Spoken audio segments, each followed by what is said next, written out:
Om Sai Ram. This is Sai Satcharitra chapter 35. This chapter covers the following: tested and never found wanting, Kaka Mahajani's friend and boss, the Insomnia Case, and Bala, Patil, Newaskar. This chapter also continues the subject of the importance of Udi, and it also gives two cases in which Baba was tested and not found wanting. Preliminary: in spiritual matters or endeavors, sectarianism is the greatest bar to our progress. Those who believe that God is formless are heard saying that to believe that God has a form is an illusion and that saints are merely human. Then why should they bow before these saints and offer Dakshina? Persons belonging to other sects will also raise objections and say, why should we bow and offer allegiance to other saints since we have our own Sadgurus? Similar objections regarding Sai Baba have been heard before and are heard even now. Some said that when they went to Shirdi, Baba asked for Dakshina from them. Is it good that saints should collect money in this fashion? If they do so, where is their sainthood? They asked. But there are many instances where men went to Shirdi to scoff, but remained there to pray. Two such instances are given below. Kaka Mahajani's friend. A friend of Kaka Mahajani's was a devotee of God without form and was averse to idolatry. Out of curiosity, he agreed to go to Shirdi with Kaka Mahajani on two conditions: that he would neither bow to Baba nor pay him any Dakshina. Kaka agreed to these conditions and they both left Bombay on a Saturday night and reached Shirdi the next morning. As soon as their feet touched the steps of the masjid, Baba, looking at the friend from a distance, addressed him with sweet words. "Oh, welcome, sir." The voice in which he said these words was a very peculiar one. It resembled the voice of the friend's father. It reminded him of his departed father and sent a joyous thrill through his body. What an enchanting power the voice had. Rather surprised, the friend said, "This is no doubt the voice of my father." Then he went up and, forgetting his resolution, placed his head upon Baba's feet. Then Baba asked for Dakshina from Kaka twice, once in the morning and again at noon. The friend whispered to Kaka, "Baba asked for Dakshina from you twice. I am with you, yet why does he omit me?" "Why don't you ask Baba himself?" was Kaka's reply. Baba asked Kaka what his friend was whispering, and then the friend asked Baba himself whether he should pay any Dakshina. Baba replied, "You had no mind to pay, so you were not asked. But if you want to pay now, you may." Then the friend paid 17 rupees as Dakshina, the same amount that Kaka paid. Baba then addressed him with a few words of advice. "You do away with and destroy the wall, that is, the sense of difference, between us, so that we can see and meet each other face to face." Then Baba allowed them to depart. Though the weather was cloudy and threatening, Baba assured them of their safe journey and both of them reached Bombay safely. When he reached home and opened the doors and windows of his house, he found 2 sparrows had fallen dead on the floor and one flew out through a window. He thought that if he had left the windows open, 2 sparrows would have been saved, but thought about it again and realized that they had met their fate and that Baba had sent him back soon enough to save the 3rd sparrow. Kaka Mahajani's boss. Kaka was a manager in the firm Thakkar Dharamse Jethabai, a solicitor in Bombay. The boss and the manager were close.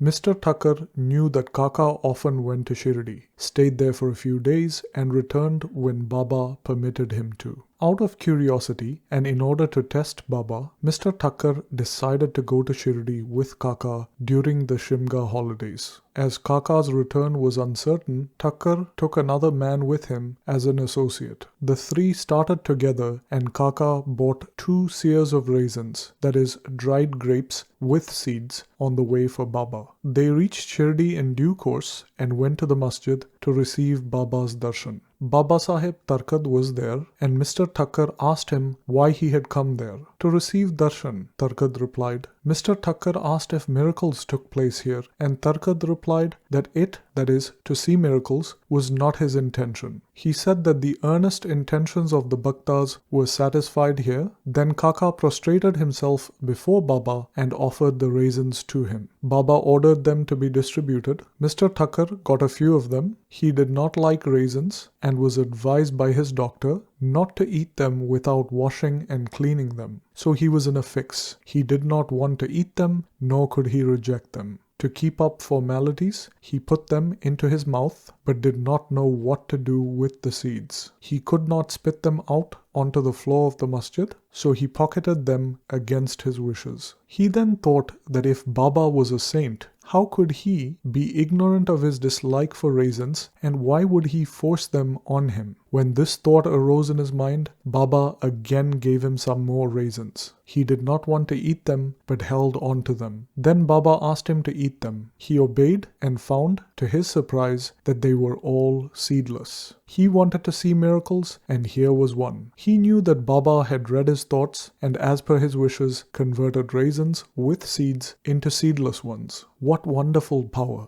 To test Baba further, he asked Tarkad, who was sitting nearby and also had raisins, "What kind of grapes have you got?" Tarkad replied, "The variety with seeds." Mr. Tucker was again surprised to hear this. Then, to confirm his growing faith, Tucker thought that if Baba was a real saint, the raisins should now be given to Kaka first. Reading his thoughts again, Baba ordered that the distribution of raisins should be commenced from Kaka. This proof was sufficient for Tucker. Then Shama introduced Mr. Tucker as Kaka's boss, and upon which Baba said, "How could he be Kaka's boss? Kaka has got a different boss altogether." Kaka appreciated this reply. Forgetting his resolve, Tucker bowed before Baba and returned to the Wada. After the noon Aarti was over, they all went to the masjid to take Baba's leave for their departure. Shama spoke for them, and Baba then spoke as follows. There was a fickle-minded gentleman. He had health and wealth and was free from both physical and mental afflictions. But he took on needless anxieties and burdens and wandered here and there,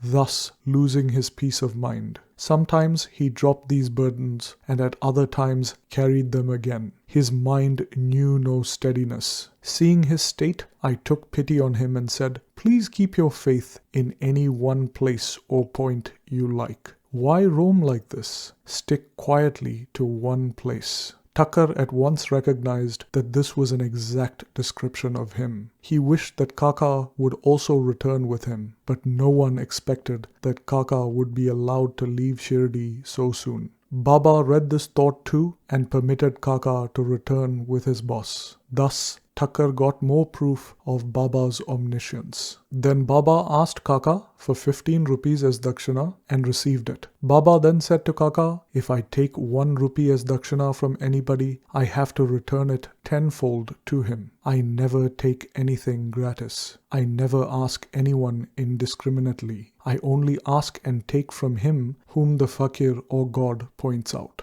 If anyone is indebted formally to the fakir, money is received from him. The donor gives and sows his seeds only to reap a rich harvest in the future. Wealth should be the means to work out dharma. If it is used for personal enjoyment, it is wasted. Unless you have given it before, you do not get it now. So the best way to receive is to give. The giving of Dakshina advances Vairagya, non-attachment, and thereby Bhakti and Jnana. Give one and receive tenfold." On hearing these words, Mr. Tucker gave Baba 15 rupees as Dakshina, forgetting his resolve not to do so. He felt he had done well in coming to Shirdi as all his doubts were solved and he had learned so much. Baba's skill in handling such cases was unique. Though he did all these things, he was totally detached from them. Whether anybody bowed to him or not, or whether anybody gave him Dakshina or not, it was the same to him. He never disrespected anyone. He felt no pleasure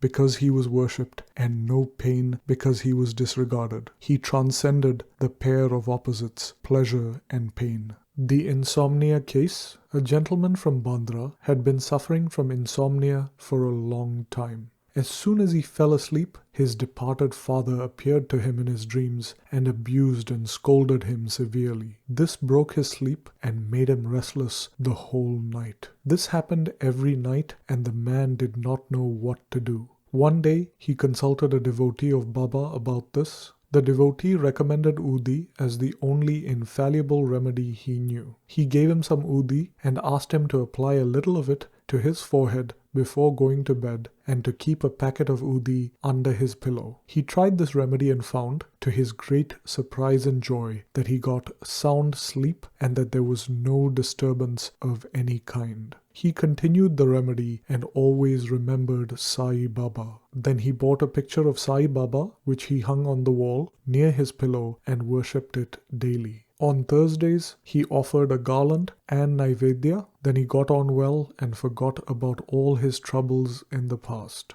Balaji Patil Newaskar.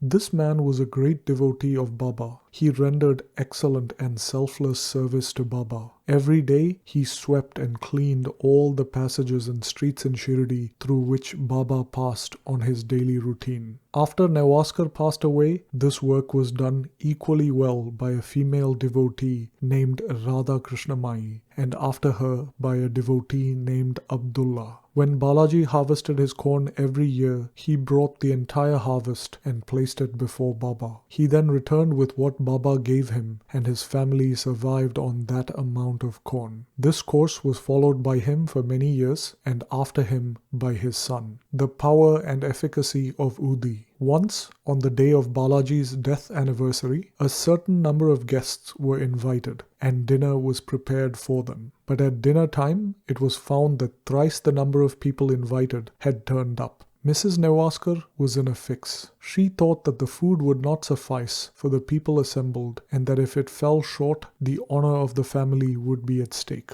Her mother-in-law comforted her by saying, "Don't be afraid. It is not ours, but Sai's food. Cover every vessel with cloth. Put some Udi in each, and serve from them without removing their covers. Sai will save us from ignominy." She did as she was advised, and it was found, to their surprise and joy, that not only did food suffice, but plenty of it remained after serving. If one feels intently, one realizes accordingly, was proved in this case. Sai appearing as a serpent. One day, Raghu Patil of Shirdi went to visit Balaji Patil at Nevase. That evening, a serpent had entered the cowshed hissing. All the cattle were afraid and began to move around restlessly. The residents of the house were frightened too, but Balaji thought that it was Sai who had appeared in his house as a serpent. Not the least bit afraid, he brought a cup of milk, placed it before the serpent, and said, "Baba, why do you hiss and make noises? Do you want to frighten us? Take this cup of milk and drink it with a calm mind." Saying this, he fearlessly sat next to the serpent. The other members of the household were frightened and did not know what to do. A while later, the serpent disappeared, and nobody knew where it went.